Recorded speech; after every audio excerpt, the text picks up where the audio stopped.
Hi, I'm Mr. Muso. We want to revise, we want to talk about European history. Here is our question. Make sure your notebook, make sure your pen is close to you. The question is, to what extent did the ideas of the philosophers contribute to the outbreak of the French Revolution in 1789? To what extent did the ideas of the philosophers contribute to the outbreak of the French Revolution in 1789? Are we saying that the ideas of the philosophers contributed to the French Revolution of 1789?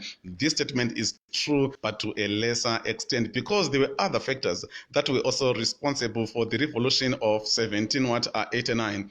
The philosophers, they preached about the ideals of liberty, equality, and fraternity. People were taught that they were supposed to be liberal. They were supposed to be in a position of freely expressing themselves. People were also taught about equality. They were supposed to be equal before the law. People were also taught about fraternity. They were supposed to be equal. No social classes. Everyone was supposed to be equal. Hi brother, hi sister. Equality. Voltaire, J.J. Rousseau once wrote that although a man was born free, but he was always in chains.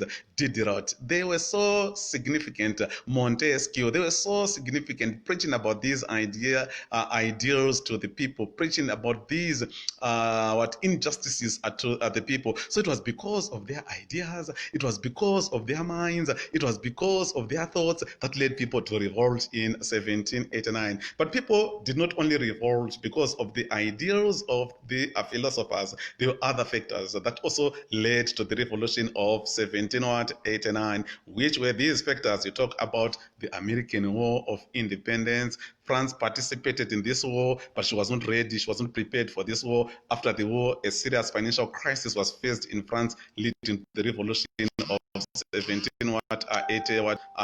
You also talk about the issue of the soldiers who participated in the American War of Independence. They saw what they saw in America. They started to preach about that to the people, leading to the revolution of 1789. You move on, you also talk about the drought of 1788. People were affected by these droughts. They expected the government to act. They expected the government to give them food, but they were not given food by the government. People were angered, leading to the revolution of 1789. Not only that, you move on, you also talk about the issue of social classes. People were classified into different social classes: the nobility, the clergy, the middle class, the peasantry. People were not in favor of this. It led to the revolution of 1789. You move on, talk about the financial crisis. France was plunged into a serious financial crisis because of the extravagancy of the nobility, because of extravagance of Mary Antoinette.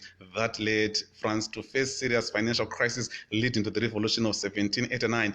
Added to that now, dismissal of Necker and Turgot further worsened the problems, leading to the revolution of 1789. You talk about the extravagance of Mary Antoinette. She was extravagant, so many servants, buying shoes every week now. That angered the people, leading to the revolution of 1789. She was not educated again. We see that she also came from Austria, a country that was hated by the people in France because of the 7-Year War. So because of that now, people revolted because of these three items on Mary Antoinette: extravagance, not educated, and also the issue of coming from Austria. Then you talk about the issue of taxes. People were made to pay taxes, the direct taxes, the indirect taxes. These taxes, they were increased time and again. People were frustrated, leading to the revolution of 1789. Then you move on, you also talk about another important cause that led people to rebel in 1789. It was because of the calling of the Estate General. Yeah, come here, come here.